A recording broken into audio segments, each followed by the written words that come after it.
Yes. Okay, so today's session about HTML. So first of all, you know me about myself. Then after I also again introduce myself. My name is Pandya Bank. I am a technical trainer at a Khodiar Guide Center, right? And previous session is about a programming language, but this session is started for a web designing and web development session. It is called HTML language, that is called hypertext markup language, right? So what is HTML? Why we learn HTML? This session is also about, and actually HTML is a very small language. So we discuss about history, and then after grouping कि अगर हम web designing करते हैं, web development करते हैं, तो उसमें grouping किस तरीके से कर सकते हैं एंड लिस्टिंग कैसे कर सकते हैं, ठीक है। तो हम उसका सेशन आज के सेशन में हम वो डीपली सीखेंगे। First of all, introduction. HTML, that is called stand for a hypertext markup language. It is used to design web pages using a markup language. क्यों इम्प्लीमेंट किया गया है HTML को? ताकि वेब पेजेस बना सके। हाँ, वेब डेवलपमेंट अगर आप करना चाहते हो, तो अगर आपको वेब पेजेस बनाने हैं, मॉड्यूल्स बनाने हैं, तब ऑब्वियसली आपको HTML का ही यूज़ करना पड़ेगा, तभी वो वेब पेज क्रिएट हो पाएगा। Otherwise, it cannot create any kind of web pages and web module. So it is a core part of a web designing and web development, right? HTML is the combination of a hypertext and markup language. HTML दोनों कोई combination है। First of all hyper text, कि अगर आप कोई भी text करते हो तो वो हाइपर टेक्स्ट के तौर पे कंसीडर किया जाता है। And then after markup language, कि उसको सी एस एस की प्रॉपर्टीज़ और वो सारी चीज़ें भी उसके अंदर इंक्लूडेड रहती है, तो दोनों का कॉम्बिनेशन हो जाता है hyper text markup language. Hyper text define the link between the web pages. Hyper text क्या करता है, तो कि वो लिंक क्रिएट करवाता है, जैसे कि आप दूसरे पेज पे जा सको। अब सिंपल इज दैट कि अगर मैंने सबमिट बटन लिया है या फिर क्लिक हियर ऐसा कुछ लिखा है और उस पर मैंने लिंक डाल दी है, तो वो मैं क्लिक हियर पे जहाँ पे मैं क्लिक करूँगा तो ऑटोमेटिकली दूसरा पेज क्रिएट हो जाएगा, ओपन हो जाएगा। तो वो क्या करता है, तो कि link between a web pages. A markup language is used to define the text document within a tag which define the structure of a web pages. Markup language किस तरीके से काम करता है, तो कि वो टेक बेजिस के हिसाब से उस पर आप सी एस एस की प्रॉपर्टीज़ भी डाल सकते हो। जैसे कि अगर मुझे बॉडी टैग में बीजी कलर चाहिए, तो वो मैं बीजी कलर उसके एट्रीब्यूट डाल के मैं कर सकता हूँ, राइट। सो वो भी प्रोवाइड करता है जैसे कि markup languages. So this language is use to annotated make note for the computer text to the machine can understand it, manipulate text accordingly। Machine जिस तरीके से समझ पाए उस भाषा में उसको टेक्स्ट के तौर पे कंसिडर किया जाता है, ट्रांसलेट किया जाता है। वही काम एच टी एम एल का होता है। Most markup language like H T M L are human readable. The language uses tags to define the manipulation has to be done on the text। वो क्या करता है, तो कि आपको रीडेबल मोड में ले जाता है।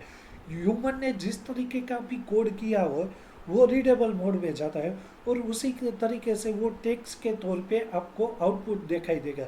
जैसे कि मैंने फॉर्म बनाया है, तो form method equal to post, then after action equal to whatever kind of pages का नाम मैं डाल देता हूँ, और फॉर्म का मैं नाम डाल देता हूँ, तो वो क्या होगा, तो कि फॉर्म का नाम तो कि F1 हो जाएगा। फिर उसकी एक्शन क्या होगी, तो कि सबमिट का कोई फॉर्म मैंने बनाया है, तो उस पर मैंने फॉर्म 2 नाम ऐड कर दिया, तो form 2 dot P H P या वट एवर काइंड ऑफ मैं उसको मिक्सिंग कर सकता हूँ। एंड देन फॉर्म फॉर्म की मेथड क्या होगी, जब वो फॉर्म मतलब सबमिट होगा, तो वो गेट मेथड से सबमिट होगा या पोस्ट मेथड से, वो हमें दिखाई देगा। तो रीडेबल, जैसे कि यूज़र ने जो भी इनपुट डाला होगा उसी तरीके से उसको आउटपुट मिल जाएगा, ठीक है। तो ये इंट्रोडक्शन पार्ट है, कि इंट्रोडक्शन से आप ये सीख सकते हो कि वेब पेजेस को क्रिएट करने के लिए, सिंपल वेब पेजेस बनाने के लिए HTML का यूज़ करना बहुत ही कोर पार्ट है। मतलब ये तो बेस है ही है, इसी से आप वेब पेजेस बना सकते हो। देन आफ्टर आता है HTML is a markup language use by the browser to manipulate text image and other content in other in order to display it in a requirement format. क्या कहता है तो कि markup language use to the browser manipulate. अब जब भी कोई programming करोगे, जैसा कि आपने सी और सी प्लस प्लस का प्रीवियस सेशन देखा था, तो वो क्या था तो कि वो प्रोग्रामिंग लैंग्वेज थी। उसका अलग से सॉफ्टवेयर आता था कि जिसमें ही आप उसको रन करवा सकते हो। ठीक है, यहाँ पे आप नोटपैड या फिर नोटपैड प्लस प्लस या फिर कोई भी एडिटर जिससे आप कोडिंग कर सकते हो, उस एडिटर का यूज़ करके आप उस पर कोड कर सकते हो। ठीक है, लेकिन उसको रन करने के लिए आपको वेब ब्राउज़र की ज़रूरत पड़ेगी, क्योंकि at the end hypertext markup language कहाँ पे रन होता है, HTML का फॉर्म, तो कि वो वेब ब्राउज़र पे ही रन होता है। तो ब्राउज़र को मैनिपुलेट करता है at the end of a text. जैसे कि उसमें आपने कुछ टेक्स्ट डाला है तो वो ब्राउज़र पे टेक्स्ट आपको प्रिंट करके दिखाएगा। अगर आपने इमेज डाली होगी तो वो इमेज शो करके दिखाएगा ब्राउज़र में। एंड अदर कोई कंटेंट है जैसा कि लिस्ट बनाना, ग्रुप बनाना, ठीक है, कोई बटन्स बनाने के लिए, तो वो बटन और वो सारी चीज़ें भी आपको दिखाई कहाँ पे देगी तो कि वो वेब ब्राउज़र में ही दिखाई देगी। It can show in a web browser, right. So HTML was created by Tim Berners-Lee in 1991। Tim Berner Lee का जो पर्सन था उसने 1991 में फर्स्ट क्रिएटेड किया गया था HTML लैंग्वेज को। The first ever version HTML was HTML 1.0। अभी करंटली मार्केट में देखोगे तो HTML5 चल रहा है, ठीक है, CSS3 चल रही है। क्यों? क्योंकि वो वेब डिज़ाइनिंग के तौर पे है। अगर आपको HTML5 और CSS3 आता है तो आप वेब डिज़ाइनिंग में थ्रू आउट अपनी कैरियर बना सकते हो। लेकिन जो पहला वर्जन था वो HTML 1.0 से शुरू हुआ था। Then first standard version was HTML 2.0 publish in 1999। 1999 में क्या हुआ था तो कि उसका दूसरा वर्जन बाहर पड़ा गया, तो उसका नाम था HTML 2.0। एंड देन आफ्टर वो अपडेट होते होते HTML5 तक आ गया। HTML7 भी आ चुका है अभी मार्केट में। सो वो सारी चीज़ें भी रहती है, ठीक है। लेकिन उसकी कोई भी, मैंने हमेशा बात कही है कि अगर आप कोई भी लैंग्वेज की इसका कोई भी सेशन अटेंड करते हो तो उसकी हिस्ट्री जानना बहुत ही ज़रूरी है। जब तक आपको उसकी हिस्ट्री नहीं मालूम होती आप उसमें डीपली नॉलेज लेते ही नहीं जा सकते। तो सबसे पहले तो उसकी अगर आपको हिस्ट्री मालूम होती है तो वो इजी रह जाता है, उस लैंग्वेज को डीपली समझना बहुत ही इजी हो जाता है, ठीक है। तो HTML के फीचर्स क्या क्या है, ये तो ठीक थी कि उसकी बातें थी कि वो कब डेवलप हुआ और किस तरीके से वो इम्प्लीमेंट किया गया। लेकिन अगर हमें वेब डिज़ाइनिंग या फिर वेब डेवलपिंग करनी है तो HTML तो कोर पार्ट है। तो उस पर फीचर्स क्या क्या है, जब डेवलप किया गया तो उसके फीचर्स तो होंगे, तो वो डिस्कशन करते हैं अभी। It is a easy to learn and easy to use. HTML वो सिंपल, मतलब छोटे बच्चे को भी अगर आप सिखाने जाओगे ना तो भी वो सीख जाएगा, ठीक है। और बड़े से बड़े आदमी को भी अगर इजीली अगर आप वेब पेजेस कैसे क्रिएट करते हो वो सिखाओगे तो सीख जाएगा। It is a easy to learn है, वो कोई कॉम्प्लिकेटेड लैंग्वेज नहीं है कि जिसे आप सीख ना पाओ, बहुत ही ईजी है। एंड ईजी टू यूज़ है, उसको यूज़ करना भी वो उतना ही ईजी है। .html करके एक्सटेंशन करके आपकी फाइल को सेव कर दो, कोडिंग कर दो उस पर, and then after double click करके आप वेब ब्राउज़र में उसको रन करवा सकते हो। बहुत ही ईजी तरीके से उसका यूज़ होता है। It is a platform independent. सबसे बड़ी बात वही है उसकी कि वो यूनिक्स में भी चलता है, ऑपरेटिंग सिस्टम कोई भी हो, जैसे कि विंडो ऑपरेटिंग सिस्टम हो, लिनक्स हो, फेडोरा हो, कोई भी ऑपरेटिंग सिस्टम होगी वो उस पर रन हो जाएगा, ठीक है। तो प्लेटफॉर्म इंडिपेंडेंट है। Image, video and audio can be added to a web pages. अगर आपको छोटी मोटी भी वेबसाइट बनानी हो तो उस पर आप इमेज डालोगे, वीडियो डालोगे, कोई ऑडियो इम्प्लीमेंट करोगे, डालोगे उस पर, तो वो किस तरीके से आप कर सकते हो तो कि सिंपल इज़ दैट, वो आप HTML का यूज़ करके आप उस पर इमेज क्रिएट कर सकते हो, वीडियो अपलोड कर सकते हो, ऑडियो इनपुट कर सकते हो, सारी की सारी चीज़ें आप वेब पेजेस में ऐड करवा सकते हो। Hyper text can be added to a text. जैसा कि हमने बात की कि अगर कोई भी लिंक हमें वहाँ पे डालनी होती है, क्लिक मोर या फिर क्लिक हियर, डाउनलोड हियर, ऐसी कोई हमने पर्टिकुलरली कोई टेक्स्ट डाल दिया और उस पर हमने लिंक डाल दिया है, तो वो हाइपर टेक्स्ट हो जाता है, ठीक है। तो हाइपर टेक्स्ट ऐड भी आप वेब पेजेस के अंदर HTML के थ्रू करवा सकते हो। It is a markup language. अगर आपको फॉर्म बनाना हो तो फॉर्म टैग का यूज़ करना पड़ेगा। अगर आपको बॉडी चाहिए, क्योंकि बॉडी पार्ट्स तो मतलब कोर पार्ट है, तभी आपका वो वेब पेजेस क्रिएट हो जाता है। अगर आपको वेब पेज पे टाइटल देना होता है, पेज का टाइटल होता है ना, जैसे कि home page, about us, contact us, ठीक है, वो वेब पेजेस का एक टाइटल होता है। तो अगर आपको टाइटल डालना हो तो ऑब्वियसली उसका टैग क्या रहेगा, टाइटल। देन आफ्टर उसको क्लोजिंग टैग में भी डालना पड़ेगा स्लैश टाइटल के तौर पे। जो भी आप टैग शुरू करते हो उसको एंड करना भी बहुत ही ज़रूरी है, ठीक है। तो ये मार्कअप लैंग्वेज है। मार्कअप लैंग्वेज किस तरीके से काम करती है, तो वो टैग बेसिस के तौर पे HTML टैग शुरू किया, फिर टाइटल टैग शुरू किया, फिर बॉडी टैग, फिर फॉर्म टैग, और उसके अंदर उसके डिस्क्रिप्शन डाल के फिर आप वो सारे के सारे टैग को क्लोज कर सकते हो। जैसे कि हैज़, मतलब slash HTML slash body slash title, उस तरीके से, ठीक है। तो ये उसके फीचर्स हैं। अब बात आती है वाई लर्न HTML।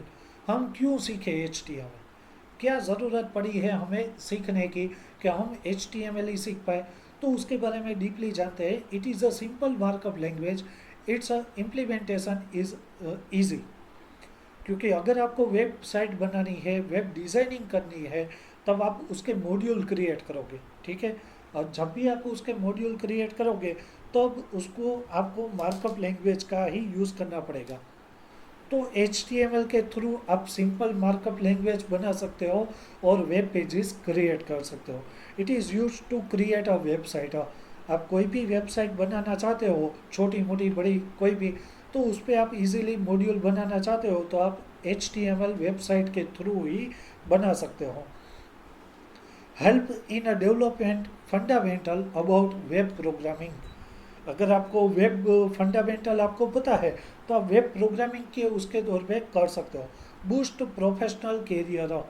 कैसा, ऐसा नहीं है कि HTML बेस मतलब लैंग्वेज है तो उसकी कोई कैरियर नहीं है। अगर आप देखोगे तो वेब डिज़ाइनिंग की राइट नाउ करंट मार्केट में बहुत ही ह्यूज नंबर ऑफ वैल्यूज़ है, ठीक है। कोई भी अगर अपना प्रोफेशनल बनाना चाहता है, कैरियर बनाना चाहता है, तो वो वेब डिज़ाइनिंग में भी बना सकता है।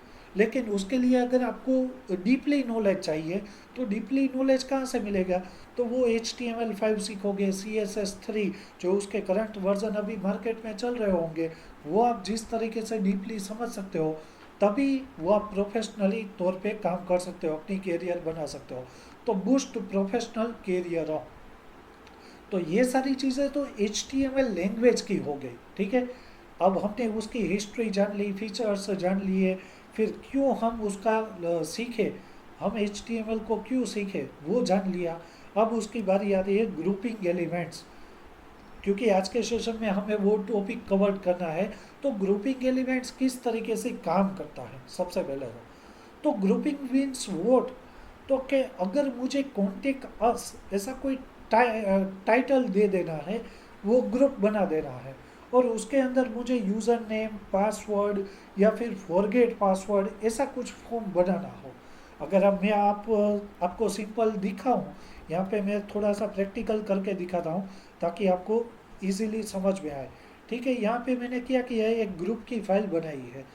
डबल क्लिक करके मैं डायरेक्टली आपको पहले तो सबसे पहले आउटपुट दिखा देता हूँ ताकि आपको इजीली समझ में आए कि मैं बनाना क्या चाहता हूँ, ठीक है।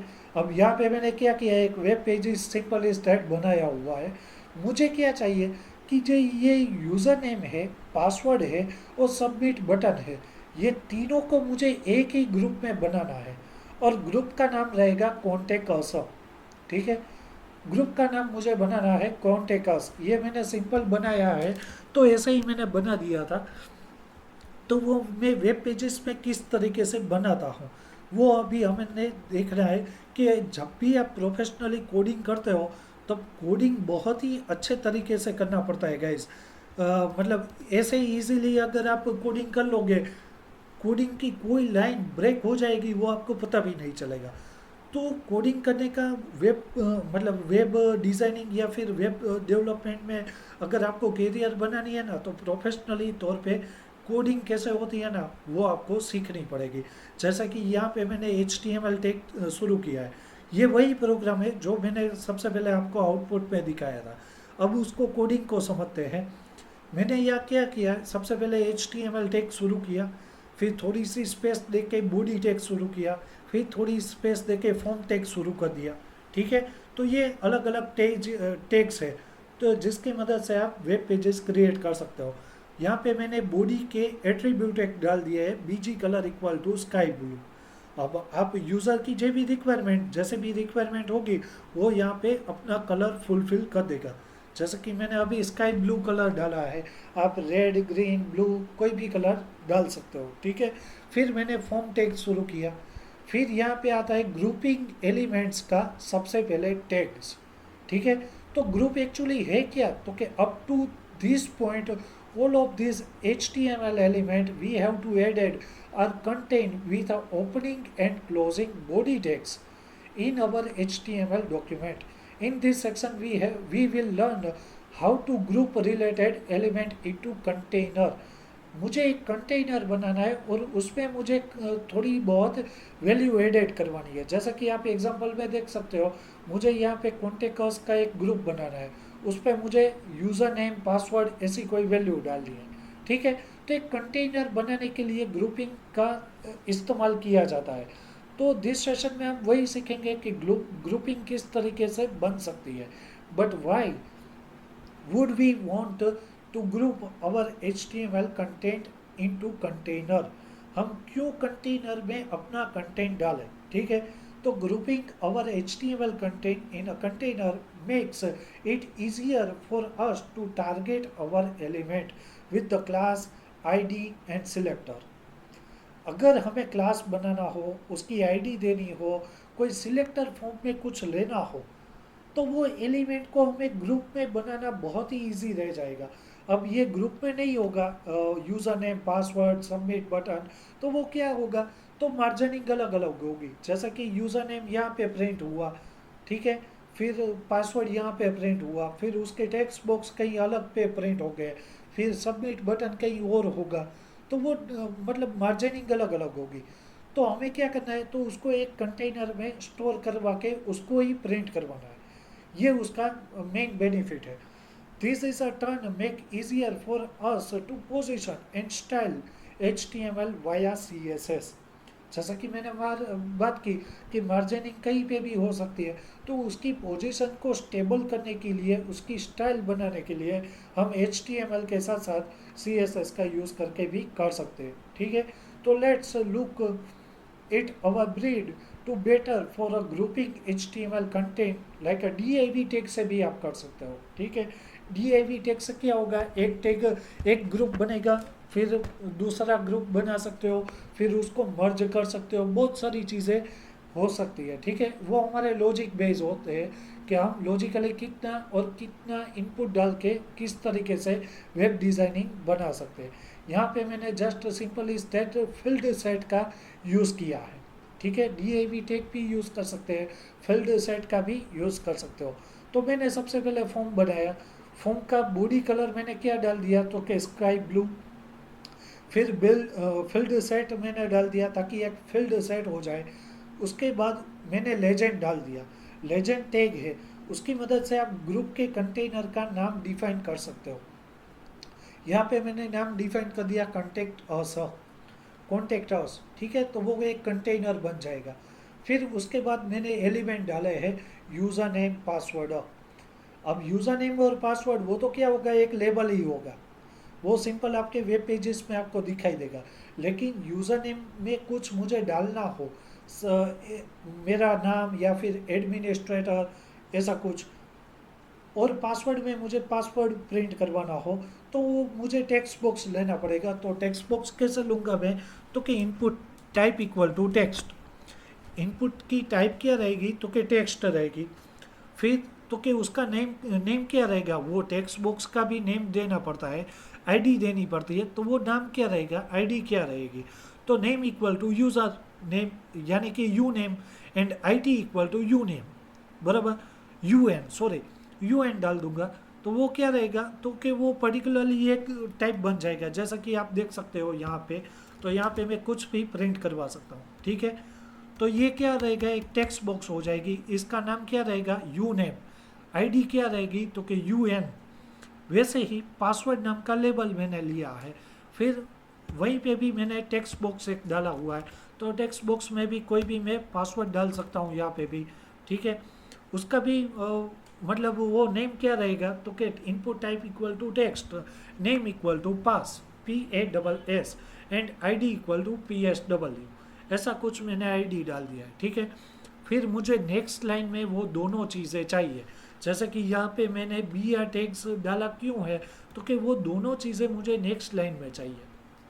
यूज़र नेम एक लाइन में चाहिए, एक रो में चाहिए, फिर दूसरे रो में मुझे पासवर्ड चाहिए, ठीक है। तो वो अलग अलग करने के लिए मैंने बी या टैग का यूज़ किया है। फिर दोनों की जो पोजीशन हो वो सेम रहे, ठीक है। वो मतलब कुछ यूज़र नेम यहाँ पे हो, पासवर्ड कहीं और पे हो, पोजीशन चेंज ना हो, उस तरीके से मैंने NBSP इसका यूज़ करके मैंने वो मार्जिनिंग करवा दिया है, ठीक है। तो आप देख सकते हो। फिर सेंटर में मैंने यहाँ पे लिया है input type equal to submit, यानी कि मुझे सबमिट बटन भी चाहिए, फॉर्म में मुझे सबमिट बटन भी चाहिए। तो मैंने यहाँ पे क्या किया है, सेंटर पे मुझे एक सबमिट बटन चाहिए, उसकी वैल्यू क्या रहेगी, तो कि input type equal to submit, name equal to submit, उसकी वैल्यू भी मैंने same as it is submit ही दे दी है, और स्लैश सेंटर कर दिया है ताकि वो सेंटर से उसके बाद वो हट जाए, ठीक है। फिर मैंने फील्ड सेट को क्लोज कर दिया, फॉर्म को क्लोज कर दिया, बॉडी को क्लोज कर दिया, यानी कि slash body slash form slash HTML। तो ये आप पूरा कोडिंग देखोगे ना तो वो सीक्वेंस वाइज ही आपको मिलेगा, ठीक है। कोई ऐसे वैसे कोडिंग नहीं हो सकते। तो I prefer all of you guys कि जब भी आप कोडिंग करो तो ऐसी ही सीक्वेंस बेसिस पे आप कोडिंग कर पाओ, ताकि अगर कहीं पे भी अगर आपने कोई टैग्स क्लोज ना किया होगा तो वो आपको डिफाइन कर देगा, यहाँ से आपको तुरंत ही दिख सकता है। जैसे कि मैंने यहाँ पे फिल सेट स्टार्ट किया तो नीचे वहीं उसी जगह पे मैंने उसको क्लोज कर दिया, ठीक है। फॉर्म जहाँ पे स्टार्ट हुआ है वहीं पे मैंने फॉर्म को क्लोज किया है। तो ये सीक्वेंशियली कोडिंग करना बहुत ही ज़रूरी हो जाता है। तो ये थी एक ग्रुपिंग की बात। तो आप देख सकते हो यहाँ पे मैंने ग्रुप का एक कोड बनाया हुआ है, आप उसको नोटपैड प्लस प्लस में भी देख सकते हो, PPT फाइल में तो ऑलरेडी शो होता ही है, ठीक है। तो उस पर भी वही कोडिंग आपको दिखाई देगा, लेकिन मैं फिर भी आपको एक एडिटर में भी उसको एक दिखा के देख सकता है, ठीक है। वही कोडिंग है जो हमने PPT फाइल में दिखाया हुआ है, वही कोडिंग यहाँ पे आपको एडिटर पे भी दिखाई देगा, और उसको डबल क्लिक करके आप देख सकते हो वेब ब्राउज़र में उसका आउटपुट आपको क्या मिलेगा, ठीक है। तो ये हुई लिस्टिंग मतलब ग्रुपिंग की बात, कि अगर मुझे कंटेनर बनाना है और उसके एलिमेंट को एक ही ग्रुप में रखना हो तो वो मैं ग्रुप कर सकता हूँ, ठीक है। यहाँ पे मैंने 2 टेक्स्ट बॉक्स, एक बटन और 2 लेबल, इन सारी चीज़ों को मैंने एक कंटेनर में डाल दिया, यानी कि ग्रुप में कर दिया, और ग्रुप का नाम दे दिया था कॉन्टेक्ट अस, ठीक है। तो उस पर उसी तरीके से आप ग्रुपिंग बना सकते हो।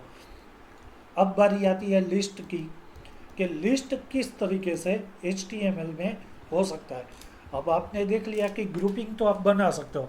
अभी पेज में मुझे कुछ लिस्ट चाहिए, जैसा कि कंट्रीज़ के नाम, ठीक है। तो कंट्रीज़ के नाम पे मुझे लिस्ट चाहिए, या फिर हॉबीज़ के लिस्ट चाहिए, वॉट एवर काइंड ऑफ, ठीक है। अगर कोई 4 ऑप्शन आपको क्वेश्चन एक पूछा गया है, उसके 4 आपके पास ऑप्शन है, तो वो भी आप लिस्ट में डाल सकते हो, ठीक है। लिस्ट के भी कई सारे मतलब उसके अलग अलग डिफरेंट टाइप्स होते हैं। तो HTML लिस्ट, सबसे पहले तो लिस्ट क्या है वो हमें समझना है। तो HTML list are use to specify list of information. आपकी किसी भी तरीके की इंफॉर्मेशन को आपको लिस्ट फॉर्मेट में चाहिए तो उसको आप लिस्ट कह सकते हो, ठीक है। और लिस्ट में कंटेंट 1 और मोर लिस्ट एलिमेंट, एक से लेके एक से ज़्यादा भी आप उसको लिस्ट में एलिमेंट डाल सकते हो। There are 3 different type of HTML list. यहाँ पे क्या है, 3 टाइप के आपको लिस्ट के मतलब टाइप्स मिलेंगे आपको।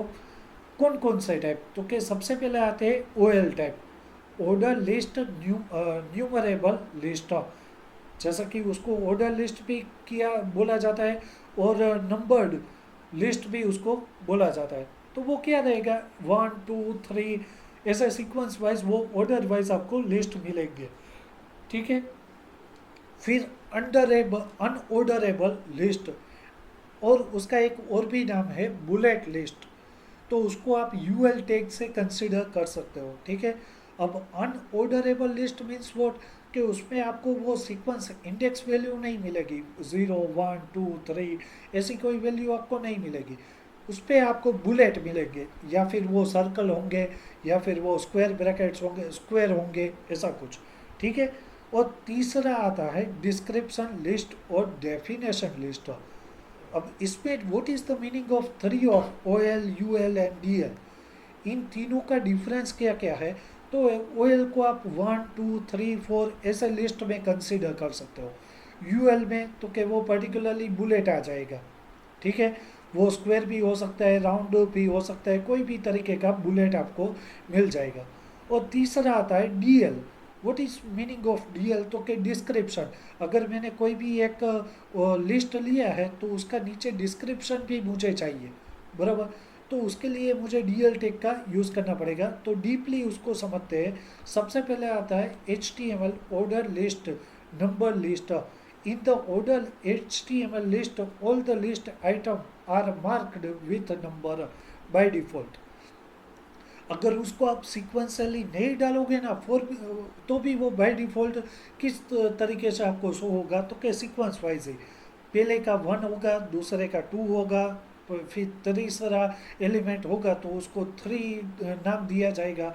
तो वो सीक्वेंस वाइज नंबर आपको जनरेट करके लिस्ट आपकी प्रिंट हो सकती है। It is known as a numbered list. उसको एक नंबर लिस्ट भी बोला जा सकता है। तो order list start with O L tag, उसको आप ओ एल टैग से कंसिडर कर सकते हो। List item start with L I. ठीक है। अगर आपको लिस्ट बनाना हो तो ओ एल टैग उसको आप डिफाइन करोगे सबसे पहले, ताकि वो ऑर्डर लिस्ट के तौर पे जनरेट हो जाए। और जो भी आपकी लिस्ट की वैल्यू होगी उसको आपको एल आई करके आपको डिफाइन करना पड़ेगा। यहाँ पे मैंने जस्ट एक सिंपल बेसिक एग्जांपल बनाया था। ओ एल टैग मैंने स्टार्ट किया ताकि पता चले कि लिस्ट किस फॉर्मेट में मुझे चाहिए, तो कि ऑर्डर लिस्ट में। अब ऑर्डर लिस्ट की वैल्यू क्या क्या है, तो कि A B C X Y Z P Q R O L F whatever. ठीक है। तो वही सारी चीज़ें अगर आप देखोगे यहाँ पे लिस्ट पे, तो वही सारी चीज़ें आपको आउटपुट पे ऐसे मिलेगी। 1 it is called APC, 2 it is called XYZ, 3 it is called PQR and 4 it is called OLF। ठीक है। तो वो 1 2 3 4 ऐसा सीक्वेंस वाइज आपको ऑर्डर में मिल जाएंगे। तो ये पहली टाइप हुई। देन आती है second types, unorderable list, that is called bullet list. अब what is the different between OL tag and UL tag. तो वहाँ पे आपको 1 2 3 ऐसे नंबर मिलते थे। यहाँ पे आपको क्या मिलेंगे, तो कि in HTML unorder list all the list item are marked with bullets. उसका जो मार्क्ड होगा वो क्या होगा, बुलेट होगा। तो बुलेट में वो आप मतलब सर्कल भी डाल सकते हो। फिर तो के मतलब जो पॉइंटर होता है वो पॉइंटर भी आप डाल सकते हो, किसी भी तरीके के स्क्वायर भी डाल सकते हो, कोई भी आपको बुलेट मिल जाएंगे। ठीक है। It is also known as a bulleted list also. The unorder list start with UL tag. जैसा कि आप यहाँ पे ओएल टैग का यूज़ करते थे, यहाँ पे आपको यूएल टैग का यूज़ करना है, बाकी सारी चीज़ें सेम रहेगी। ठीक है। तो उस पर आप क्या कर सकते हो, आप उसके भी एक एग्जांपल देख सकते हो। ये यूएल लिस्ट है। ठीक है। तो यूएल लिस्ट में आप देख सकते हो कि जो भी वैल्यू मैंने डाली थी वो सर्कल के तौर पे, ब्लैक सर्कल के तौर पे मुझे लिस्ट करके दिखाई दे सकती है यहाँ पे। ठीक है। कोड वही रहेगा गाइस, कोई कोड में कोई चेंजेस नहीं होगी। जो ओएल टैग वहाँ पे जा था वहाँ से यहाँ पे यूएल टैग का यूज़ किया जा। ठीक है। बाकी सब सेम रहेगा, HTML body, then after UL, देन LI से हम लिस्ट स्टार्ट करेंगे, /LI पे पूरा ख़त्म कर देंगे।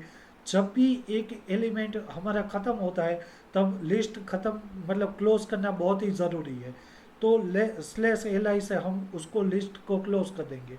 फिर से यहाँ पे एल आई स्टार्ट करेंगे, फिर से एलिमेंट एक नया डालेंगे, फिर से उसको क्लोज कर देंगे। ऐसे कई सारी चीज़ें आप लिस्ट में ऐड करवा सकते हो, ठीक है। तो ये बात हुई यूएल टैग की। एंड देन लास्ट आता है, last but not the list, तो कि डिस्क्रिप्शन लिस्ट और डेफिनेशन लिस्ट। थर्ड पार्ट उसका, तो कि HTML description list it's is also list style which is supported by HTML and XHTML, ठीक है। वो दोनों को सपोर्ट करता है, XHTML को और HTML को, ठीक है। तो वो क्या करेगा, डिस्क्रिप्शन आपको देगा। अगर आपने कोई भी एक लिस्ट बनाया हो, जैसे कि मैंने यहाँ पे एक डाल देता हूँ कि फॉर्म्स, ठीक है, फॉर्म्स नाम का मैं एक लिस्ट डाल देता हूँ। फिर मुझे उसकी फॉर्म्स की डिस्क्रिप्शन चाहिए, तो क्या form is a create a web pages, ऐसा कुछ मैंने सेंटेंस डाल दिया, तो वो क्या हो जाएगा, तो वो लिस्ट सेकंड उसके अंदर भी एक लिस्ट आ जाएगा, that is called definition list. उसकी एक अलग से डेफिनेशन हो जाएगी, डिस्क्रिप्शन हो जाएगा, ठीक है। It is also known as a definition list where the entire are list like a dictionary and encyclopedia. The definition list is very appropriate when you want to present glossary list of terms and other name value list. उस पर आप glossary, फिर list, फिर उसके नाम की value भी आप डाल सकते हो। देन आते हैं कि उसके भी वही सारे हैं कि DL टैग से आप स्टार्टअप कर सकते हो, ठीक है। वहाँ पे OL आता, फिर आया UL टैग, अभी आती है DL टैग से, ठीक है। Definition list contain are following 3 tags, उसके भी 3 तरीके के टैग्स आपको मिलेंगे। DL tag define tag the start of the list, start list करवाने के लिए DL टैग का यूज़ किया जाता है। फिर DT टैग्स, ठीक है, डिफाइन और टर्म्स, उसकी कोई टर्म्स होगी तो DT टैग से आप उसको कंसिडर कर सकते हो। देन थर्ड पार्ट आता है DD tag, that is called define the terms definition, यानी कि डिस्क्रिप्शन, ठीक है। तब हम उसको प्रैक्टिकली उसको देखते हैं ताकि हमें समझ में आए। तो ये DL टैग है, ठीक है। अब उसका कोडिंग अगर आप देखना चाहते हो तो आप यहाँ पे भी देख सकते हो, उसको मैं Notepad++ में एडिट करवा देता हूँ। तो यहाँ पे भी आप देख सकते हो, सबसे पहले DT टैग मैंने शुरू किया, उस पर मैंने कुछ एरियस अराइज ऐसा कुछ वैल्यू डाल दी, /DT करके वो मैंने टैग को क्लोज कर दिया। फिर मैंने DD टैग, क्योंकि मुझे उसकी डिस्क्रिप्शन भी चाहिए, ठीक है। तो 1 ऑफ द 12 हॉरोस्कोप साइन, ये 1 ऑफ द मतलब जो हमारी 12 राशियाँ होती है उस पे से ये एक राशि है, तो ये मैंने उसके डिस्क्रिप्शन में डाल दिया है।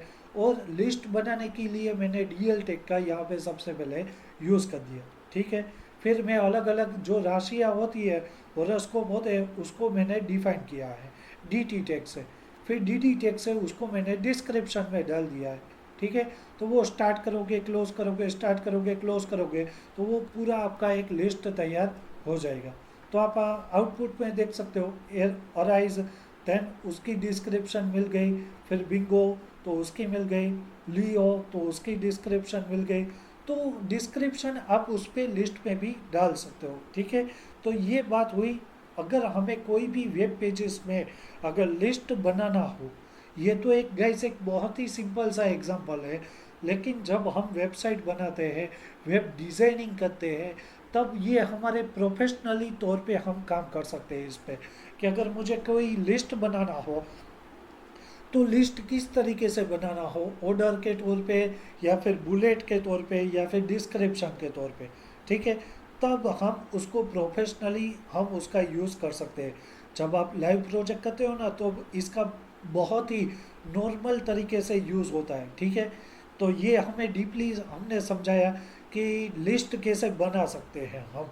अपने वेब पेजेस में, वेबसाइट में हम लिस्ट कैसे क्रिएट कर सकते हैं, ग्रुप कैसे बना सकते हैं। तो ये हमारे दो मेन टॉपिक थे आज के। तो आज के सेशन में अगर आपको HTML के हिस्ट्री, उसके फीचर्स, फिर उसके ग्रुपिंग के टॉपिक्स पे या फिर लिस्ट के टॉपिक्स पे अगर कोई भी डाउट्स हो, क्वेश्चन हो, तो आप इजीली पूछ सकते हो गाइस। आपको कोई डाउट्स या फिर क्वेश्चंस है?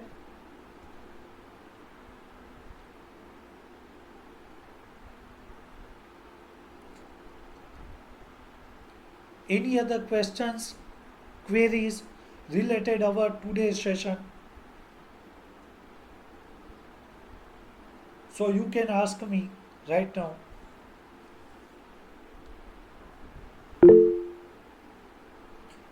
Okay. So guys, hope you enjoy this session.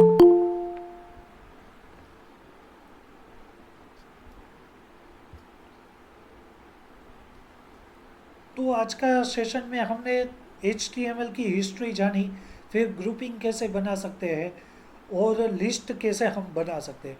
Gas ये वेबसाइट डेवलपमेंट में जब आप प्रोफेशनली काम करते हो, ठीक है, या फिर वेब डिज़ाइनिंग करते हो, तो HTML5 और CSS3 वो करेंटली मार्केट में ह्यूज नंबर ऑफ चल रहा है, ठीक है।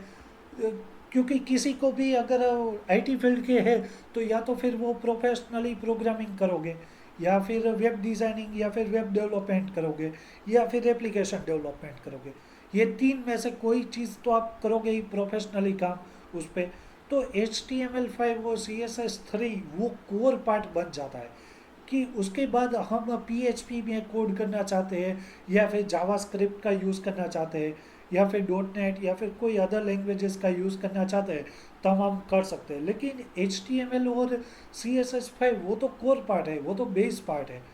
तो हम उसको बेसिकली अगर हमने सीखा होगा तो HTML5 से आप वेब डिज़ाइनिंग के तौर पे अपनी कैरियर ह्यूज नंबर ऑफ बना सकते हो। एंड देन आफ्टर अगर CSS3 भी आप सीख सकते हो, तो HTML5 एंड CSS3 वो दोनों का कॉम्बिनेशन होता है।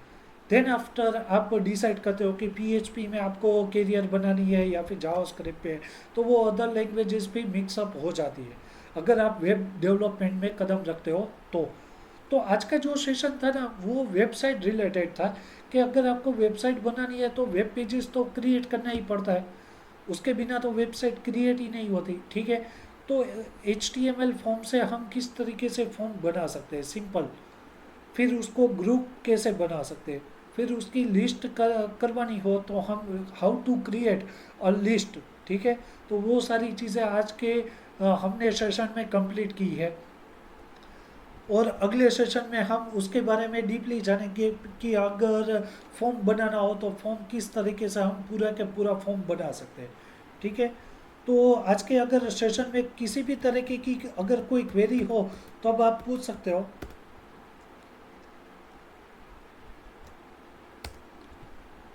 Otherwise, thank you all of you guys.